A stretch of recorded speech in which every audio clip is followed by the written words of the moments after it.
On connaît bien les espaces naturels protégés, on connaît moins les corridors écologiques. L'Oise en compte plusieurs, dont le corridor de Brenouille. Situé sur la commune du même nom, à mi-chemin entre Creil et Compiègne, il relie entre elles les forêts franciliennes et celles du nord de la Picardie.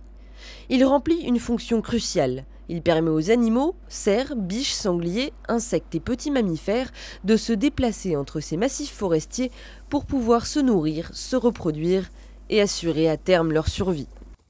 Les scientifiques s'aperçoivent aujourd'hui que ça ne sert à rien de mettre sous cloche et de protéger des espaces naturels d'intérêt écologique. S'il n'y a pas de lien, de liaison entre ces espaces, ce sont des espaces de circulation pour la faune, la petite faune, la grande faune, mais aussi pour la flore. Ce sont aussi des coupures d'urbanisation, des coupures de respiration, des espaces de respiration pour aussi les hommes. Et ces espaces ont aussi des fonctions en termes de paysage. Dans un front bâti continu le long de l'Oise, le corridor de Brenouille est donc précieux, mais il est aussi très fragile. Large de 940 mètres seulement, il est traversé, coupé par le cours d'eau et de nombreuses infrastructures.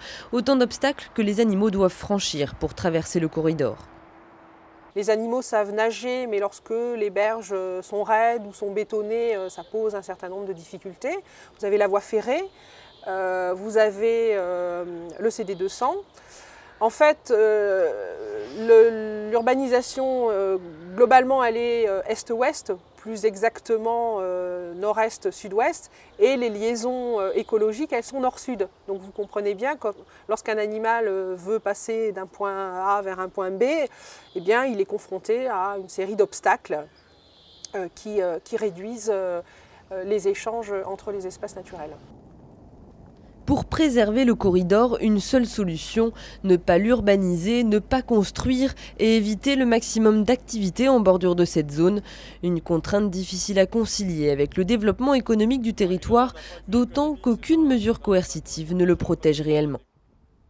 Alors évidemment, d'un point de vue économique, c'est un inconvénient majeur parce que ça amène des contraintes. On est obligé en conséquence de revoir tous nos schémas d'aménagement.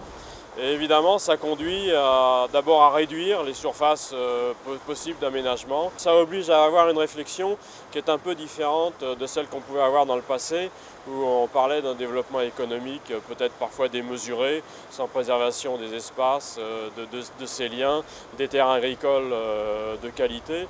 Et c'est vrai que depuis quelques années, on a un retour sur ces questions-là, de patrimoine, de qualité paysagère, etc. Et je pense que ça, c'est aussi un atout pour un territoire. Enfin, le corridor de Brenouille s'inscrit dans un cadre beaucoup plus large. Le Grenelle de l'environnement a en effet fixé pour objectif la constitution d'une trame verte et bleue au niveau national.